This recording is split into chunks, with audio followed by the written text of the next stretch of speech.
లక్ష్మణుడు ఒక ఖడ్గాన్ని తీసుకుని శూర్పణఖ ముక్కు చెవులు కోసేశాడు. కోసేయబడ్డ ముక్కు చెవులతో శూర్పణఖ గట్టిగా అరుస్తూ ఆ వనంలోనే ఉన్నటువంటి తన అన్నగారులైన ఖరదూషణుల దగ్గరికి వెళ్ళి కింద పడింది. అప్పుడు ఖరుడు, ఇదేమిటి ఇలా ముక్కు చెవులు కోయించుకున్నావు? నిన్ను ముట్టుకున్నవాడు ఎవడు? వాడు ఈ పృథ్వీలో ఎక్కడున్నా బతకడు. నా బాణాల చేత వాడి రక్తాన్ని బయటికి తీస్తాను. ఇప్పుడే చెప్పు, వాడు ఎక్కడున్నాడు? అప్పుడు శూర్పణఖ ఇలా చెప్పింది, ఇక్కడికి దగ్గరలో 2 అన్నాతమ్ములు ఉన్నారు. నారచీరలు కట్టుకున్నారు. మంచి యవ్వనంలో ఉన్నారు. కందమూలాలు తింటూ తాపసులుగా ఉంటున్నారు. ధర్మంతో ప్రవర్తిస్తున్నారు. వాళ్ళ పేర్లు రామ లక్ష్మణులు. వాళ్ళని చూస్తుంటే గంధర్వులు అనాలో రాజకుమారులు అనాలో నాకు తెలియటం లేదు. అంత అందంగా ఉన్నారు. వారు ఒక చక్కటి ఆశ్రమాన్ని నిర్మించుకొని అక్కడ ఉంటున్నారు. వాళ్ళ మధ్యలో ఒక అందమైన స్త్రీ ఉంది. ఆమె కారణంగానే నా ముక్కు చెవులు కోసేశారు. అన్నయ్య, నాకు ఒక్కటే కోరిక ఉంది. ఆ రాముడిని నువ్వు చంపాలి. ఆయనలో నుంచి వేడి నెత్తురు బయటికి వస్తుంటే ఆ నెత్తురుని నా దోసిళ్లతో పట్టుకొని తాగాలని ఉంది. కనుక నా కోరిక తీరుస్తావా అని అడిగింది. దానికి ఖరుడు, అయ్యో, నువ్వు కోరిక అడగడం నేను తీర్చకపోవటమా?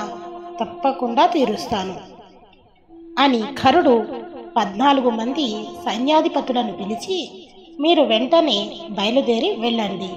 శూర్పణఖ మీకు ఒక ఆశ్రమానికి దారి చూపిస్తుంది. మీరు అక్కడ రామ లక్ష్మణులు 2 సంహరించండి. వాళ్ళని చంపాక ఇక్కడికి తీసుకురండి. మా చెల్లి వాళ్ళ రక్తాన్ని తాగుతుంది అన్నాడు. మహావీరుడైన రాముడు ఆ 14 మంది రాక్షసుల మీదికి తన బాణాలను కురిపించాడు. ఆ 14 మంది పెద్ద పెద్ద కేకలు వేస్తూ నెత్తురోడుతూ నేల మీద పడి మరణించాడు. వెంటనే శూర్పణఖ తన అన్న ఖరుడి దగ్గరికి మళ్ళీ వెళ్ళింది. పంపించావులే అన్నయ్య 14 మందిని రామ లక్ష్మణులను చంపామని. వాళ్ళని రాముడు ఒక్క క్షణంలో చంపేశాడు. రాముడు మహావీరుడు. నీకు నిజంగా రాముడిని ఎదిరించే శక్తి ఉంటే నీ దగ్గరున్న కింకరులను పంపించడం కాదు, నువ్వే స్వయంగా బయలుదేరు. లేదంటే నువ్వు శూరుడివి కాదు. రాముడు మహావీరుడని చెప్పాను కదా, వెంటనే లేచి ఎక్కడికన్నా పారిపో అంటూ రెచ్చగొట్టింది. ఈ మాటలు విన్న ఖరుడికి ఎక్కడా లేని ఉక్రోషం వచ్చింది. నేను ఇప్పుడే బయలుదేరుతాను. నా ఎదుట యుద్ధంలో దేవేంద్రుడే నిలబడ్డా సంహరిస్తాను. మృత్యుదేవతకి మృత్యువుని నేను యుద్ధానికి వెళితే నా ముందు నిలబడగలిగేవాడు అంటూ ఎవడూ ఉండడు అని పలికి తనతో పాటు 14,000 మంది రాక్షసులతో కలిసి రామ లక్ష్మణుల మీదికి యుద్ధానికి బయలుదేరాడు. రాముడు తన ధనస్సు తీసి ఆ రాక్షసుల మీద బాణప్రయోగం చేశాడు.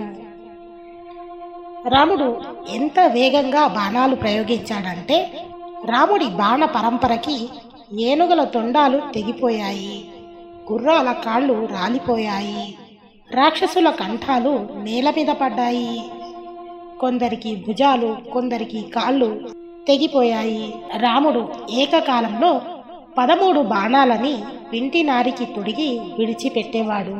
అలా 14,000 మంది రాక్షసులను రాముడు ఒక్కడే సంహరించాడు. అప్పుడు దూషణుడు ఆగ్రహంతో రాముడి మీదకు వచ్చాడు. అప్పుడు రాముడు వాడి 2 చేతులు నరికి ఒక దెబ్బ కొట్టాడు. రాముడు కొట్టిన ఆ దెబ్బకి ఆ దూషణుడు ఏనుగు పడినట్టు నేల మీద పడిపోయాడు. ఆ తరువాత ఖరుడు రాముడితో భయంకరమైన యుద్ధం చేశాడు. రాముడు వింటి నారితో బాణం తొడుగుతుంటే ఆ ఖరుడు అపారమైన వేగంతో తన రథంలో వచ్చి రాముడి పిడికిలి మీద కొట్టాడు.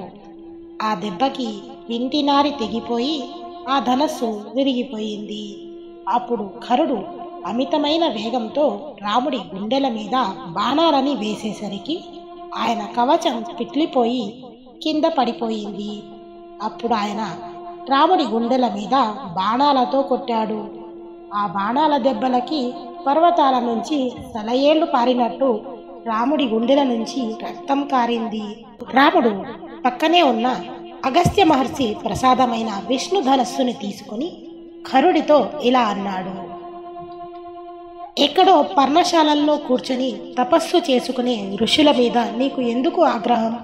వాళ్ళని ఎందుకు బాధ పెట్టావు? వాళ్ళని బాధ పెట్టిన ఫలితాన్ని నువ్వు ఇప్పుడు అనుభవిస్తావు. ఈ భూమిని ఎంత కాలంగా బాధ పెడుతున్నావు? ఈ భూమి ఈనాడు నీ ఒంట్లో నుంచి కారే వేడి నెత్తురు తాగుతుంది. నువ్వు ఇంతకాలం చేసిన పాపాలకి ఫలితంగా నేడు నేను నీ గుండెల్ని చీలుస్తున్నాను అన్నాడు. రాముడు ఏకకాలంలో కొన్ని బాణములను ప్రయోగించక ఆ బాణాలు ఖరుడికి తగిలాయి. కోపంతో ఖరుడు రాముడి మీద పడబోగా ఆయన బాణం పెట్టి కొట్టగానే ఖరుడు భూమి మీద పడి మరణించాడు. రాముడు ఆ 14,000 మంది రాక్షసులను 1 గంట 12 నిమిషాల్లో సంహరించాడు. ఆయన వెనక్కి తిరిగి వస్తుంటే పైనుండి పుష్పవృష్టి కురిసింది. అక్కడ ఋషులందరూ ఎంతో సంతోషించారు. అప్పటిదాకా ఏం జరుగుతుందో అని కంగారుగా చూసిన సీతమ్మ ఒక్కసారిగా పరుగు పరుగున వచ్చి రాముడిని ముందు నుంచి గట్టిగా కౌగిలించుకుంది. పూర్ణచంద్రుడిలా వెలిగిపోతున్న ముఖంతో సీతమ్మ రాముడిని మళ్ళీ మళ్ళీ కౌగిలించుకుంది. అన్నయ్య చేసిన శత్రు సంహారానికి లక్ష్మణుడు పొంగిపోయాడు. చంద్రుడి వంటి ముఖంతో సీతమ్మ కౌగిలించుకునేసరికి రాముడు తన కష్టాన్నంతా మరిచిపోయాడు. అప్పుడు వాళ్ళంతా ఆనందంగా పర్ణశాలలోకి వెళ్ళారు. అప్పుడు ఖర దూషణులని సంహరించడాన్ని అకంపనుడు అనే రాక్షసుడు చూసి లంకా పట్టణానికి చేరుకున్నాడు. అప్పుడు ఆయన రావణుడి దగ్గరకు వెళ్ళి రావణుడి పాదాల మీద పడి రాముడు ఖర దూషణులను ఎలా సంహరించాడో వివరించాడు.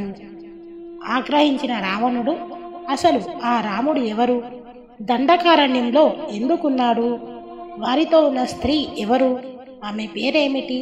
అసలు 14,000 మంది రాక్షసులను రాముడు ఒక్కడే ఎందుకు సంహరించాడు? నాకు కారణం చెప్పు అన్నాడు. అప్పుడు అకంపనుడు రాముడు సామాన్యమైన వ్యక్తి కాదు, దశరథుడి కుమారుడు, విశేషమైన తేజస్సు కలిగినవాడు. ఆయన తమ్ముడు లక్ష్మణుడు రాముడికి బహిప్రాణంగా సంచరిస్తూ ఉంటాడు. ఆయన రాముడికి కుడి భుజం లాంటివాడు. సర్వకాలముల యందు రాముడిని కాపాడుకోవటమే తన కర్తవ్యంగా పెట్టుకున్నాడు. రాముడు తన ధర్మపత్ని అయిన సీతతో కలిసి 14 సంవత్సరాలు అరణ్యవాసం చేయడానికి దండకారణ్యానికి వచ్చారు. తాపసులైన ఋషులు రాక్షసులు తమని పెడుతున్న బాధలను రాముడికి చెప్పుకున్నారు. రాముడు రాక్షసులను సంహరిస్తానని ఋషులకు మాట ఇచ్చాడు.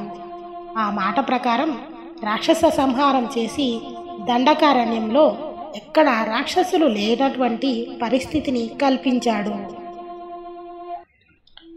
అంటూ అకంపనుడు విశేషంగా రాముడి పరాక్రమాన్ని వర్ణించాడు.